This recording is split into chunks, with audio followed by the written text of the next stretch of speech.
Ja mogu ti kažem, ako si spreman da daš 4,5, tvoj auto.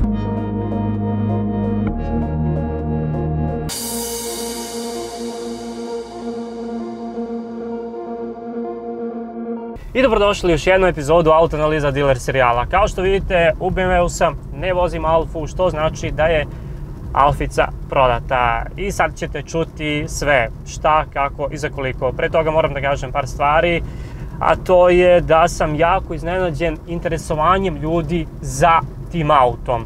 Jer znate, ja se kroz sam serijal sa tom Alfom nisam ni malo ustezao da kažem i da pokažem sve neke mane tog auta. Zaista nisam ni u jednom trenutku kalkulisao da kažem neka i bolje ćutio i nemoj da kažeš da je ovakva ili onakva, nešto loše, ko zna da li ćeš posle moći da prodaš. Ne, išao sam makar po cenu toga da ne prodam posle auto, hteo sam da budem maksimalno objektivan. Naravno, pričao sam i o pozitivnim stranama tog auta, jer ih taj auto svakako ima. Sve u svemu, nakon što sam objavio video, a i pre samog videa, dosta ljudi se javilo, pa u odnosu na Megane i Golfa 4 koji su bili pre Alfe, manje, to jest više ljudi se javilo u odnosu na Golfa, a manje u odnosu na Megana. Za Meganom ste baš bili onako poludeli, bio je onako baš dobra kupovina. U suštini bilo je takvo interesovanje da mislim da bih prodao jedno 10 komada ovih 159-ki da sam imao. Evo ovako, kako je tekla priča, dakle, pre svega da kažem, da, meni su ljudi počeli da se javljaju,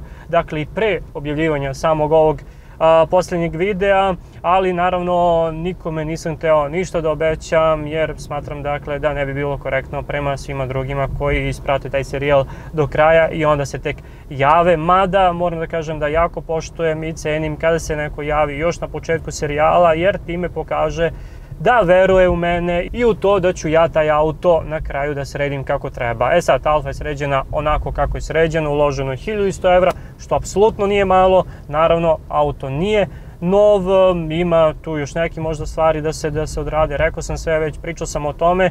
I moram sad da kažem da se, dakle, ljudi su se javljali nakon tog videa i moram da kažem da se izvinjavam svima vama koji ste se javili, a koje, dakle, nisam odabrao da kupe taj auto. Već sam odabrao dečka kog ćete sad vidjeti za pola minut. Zašto sam njega odabrao? Čuće ti posle dok sam pričao sa njim i rekao sam i njemu. Mislim da je bio najuporniji i mislim pre svega da je bio možda od svih drugih koji su se javili najsvesniji toga da kupuje polovan auto, a ne to da kupuje nov auto za 3800-900 evra ili koliko već. Ajde, sad ćete da čujete šta kaže dečko, kako je protekla prodaja, za koliko sam mu prodao na kraju, a onda se posle vraćamo da vam ispričam još malo šta, kako dalje planiram sa Autoanaliza Dealer serijalom. Ajmo. E pa, dragi moji, došli taj trenutak da se ja drugi put radujem. Prvi put kad sam kupio, sad kad prodajem Alfu, je li tako, drago ljubav? Tako je. Ti se sad prvi put radiš. Da. Pazi, samo ovdje imaš tamo uključenje, dobro. Ali si prvi put Požaricu? Nisam, drugi put. Drugi put. Ovako ljudi, Dragoljub je došao, gledao je auto i evo sad ćemo da ga pitamo kakvi su neki njegovi utisci. Ja sam malo promukao, izvinjavam se, kakvi su neki njegovi utisci što se tiče samog automobila. Dragoljube, šta kažeš? Što se mene tiče, za godine koliko ima auto i za ovu klasu meni je sve u redu, naročito što se tiče ovog mehaničkog dela, trapa, elektronike i sve. Dobro, neka estetika, malo ima da se sredi neke sitnice, ali to je mislim, za očekivati, da, ništa, ti si bio korektan, rekao si sve šta treba da se, ako treba nešto se uradi, šta je urađeno i slično, tako da ja sam apsolutno zadovoljan, auto je udoban, ne osjeća rupe, ne lupa, tako da fino povlači, tako da, što mi je najbitnije. Hvališ je više nego ja. Daj ne urekne, ne. Nemoj. Vidi, na šta sam teo da te pitam, otkud da želiš da kupiš 159? E pa, ja ono kad sam ti se javio mailom za kupovinu... Otkud ta hrabrost, da kažem? Pa vidi, meni još od kad sam bio klinac nekih 16-17 godina, od tad sam gledao 147 i 159. Onda sam, među vremenu nije bilo ni prilika, ni finansijski, ni ovako, nisam se usudio da uzmem, jer svi kažu gdje ćeš Alfu, i onda sad kad se ukazala prilika da si ti, svakako sam hteo da menjam se od kola, pošto vozim punta, pa da se malo modernizujem, video sam da si ti uzeo da sređuješ i rekao ako ću već da uzimam, što se kaže da rizikujem sa Alfom, onda ću da uzem od nekoga za koga znam da će provereno da sredi koliko je moguće da dovede u neko ono pristojno stanje. Pristojno stanje, da, nećemo da kažemo da je savršeno, ali pristojno.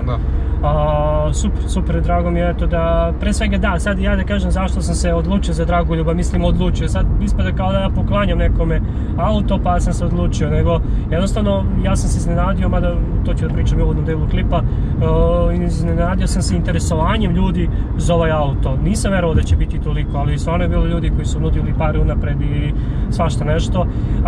Dragoljub se, ja jako cenim kad se neko javi još negde pri početku samog serijala. Kad taj neko kad ne vidi, tj. ne zna kako će na kraju da ispadne taj auto. Naravno, javilo se tu još bilo ljudi i ja znam Dragoljub, kad sam ti odgovorio, pre par dana sam ti odgovorio da dok ne izbacim finalni video, ja nikom ništa, da vidim ko se javi, kako se javi i sve. Ali su mi ti ljudi koji se negde pri početku jave onako posvesti da oni imaju neku prednost, jer veruju u mene da će taj auto na kraju ispasti kako treba. Ono što mi se još svidelo kod njega jeste da je možda bio, svi koji su se javili sad nakon ovog izbačenog posljednjeg videa, pročitao sam ja sve mailovi, sve poruke, odmah da kažem, ali mi je bio nekako, da kažemo, kako bih to rekao, najsvesniji toga da kupuje polovan auto. Znači, jer ja imam taj problem kad sređujem automobili i kad treba da prodam da neko misli da će da kupi nov auto za 3-4 hiljade evra. A Dragoljub je tu i kroz poruke i kroz priču pokazao da je svestan da kupuje polovan auto, naravno auto koji sada dovede u neko pristojno stanje, ali neko ko neće, ne znam, za nedelju dana mu crkne neka sijalica, on kaže, ja Nemanja, crkla mi sijalica, ti si rekao da to sve u redu. Ne znam ja da li će za nedelju dana crkne sijalica, tako da eto, to mi je bilo drago kod njega. Da vidimo sada i oko cene, ovako, ti si mi još preko mailova, preko poruka rekao, prvo si rekao da pristaješ na tu cenu koju sam rekao, pa si rekao, ja nisam odgovarao ništa, bio si uporan svaka čast, znači i na mailu i na Instagramu. Morao sam da se nametnem, da. Jer nisam želeo stvarno nikome, čim sam izbacio klip da kažem, važi, evo tvoj auto, nego pućio sam bukvalno 24 sata i onda sam krenuo da otvaram poruke i da čitam. Dakle, ti si rekao da pristaješ na cenu, pa si rekao da nudiš 4000, pa si rekao ako treba i više. Ako konkurencija jaka. Javljali su se ljudi iskreno, i ja mogu ti kažem, ako si spreman da daš 4,5, tvoj auto. Da.